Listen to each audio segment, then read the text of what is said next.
Wanted to give you guys an update. I was recently entered into the full self-driving beta program, and so I have had it since I think version 10.3 or maybe 10.4, and we're now on version 10.6, which just downloaded last night. So I wanted to give you an update as far as how the new beta is performing. I had a chance to drive a little bit last night, and now heading out for a drive to go to the park. So here we go. These road lines were just recently repaved, so we got nice fresh striping, nice smooth tops on the roads, fresh paint on all the intersections and crosswalks. So that definitely has helped with the improved navigation for this particular road. But as we approach this red light, we'll see we got a freeway on-ramp coming up that we're going to be having to go to, so it's merging around the traffic here, coming up to the red light, stopping for the red light. Yeah, so this is all pretty normal. Nothing really too substantial as far as changing. One thing I will say I did notice between the versions from 10.4, 10.5 to 10.6, this version does seem to have minor improvements over 10.5. It's still very smooth. The turns, just everything feels a little less jerky, a little more natural. In addition to that, we've also got some improved creeping ability. So when you're at a stoplight and you're turning right or left, stop sign, turning right or left, etc., it does seem to just creep out and see the road a little better. There we go. Easy peasy.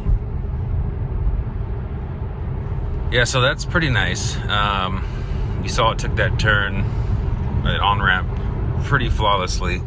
It's maintaining speed really nicely, 60, 65. I'm gonna go ahead and bump this up to 80. And right now, you just saw the center screen switch from the full self-driving stack beta city streets graphics to now the standard autopilot, highway stack. So that is normal.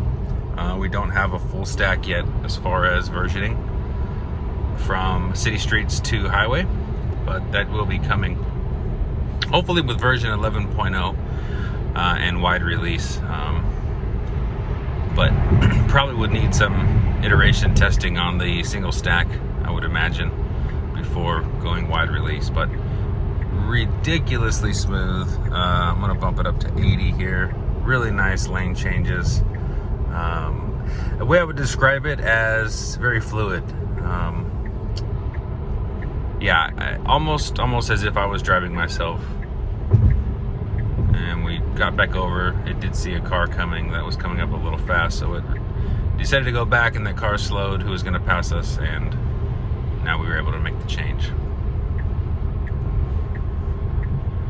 Yeah, so nothing much changed on the highway version. Again, most of these improvements, actually, I believe, if not all of them, have been city streets related. So I'll go ahead and turn this off, and next video we'll follow up with more city streets beta. But as you can see from the city streets earlier to the on-ramp that we took, completely flawless transition.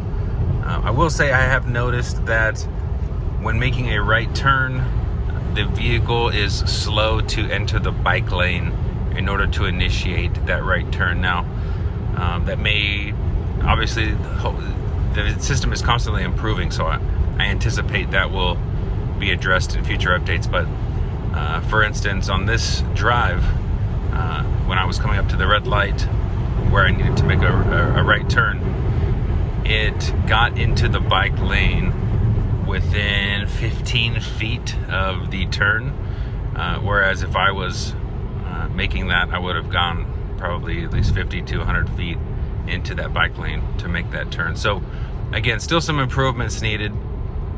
As far as phantom braking, or I have noticed that very, very minimally, probably just as much as I've seen it on version 10.5, but yeah, more to come. Thanks for watching. Please stay tuned, subscribe, like, and see you next video.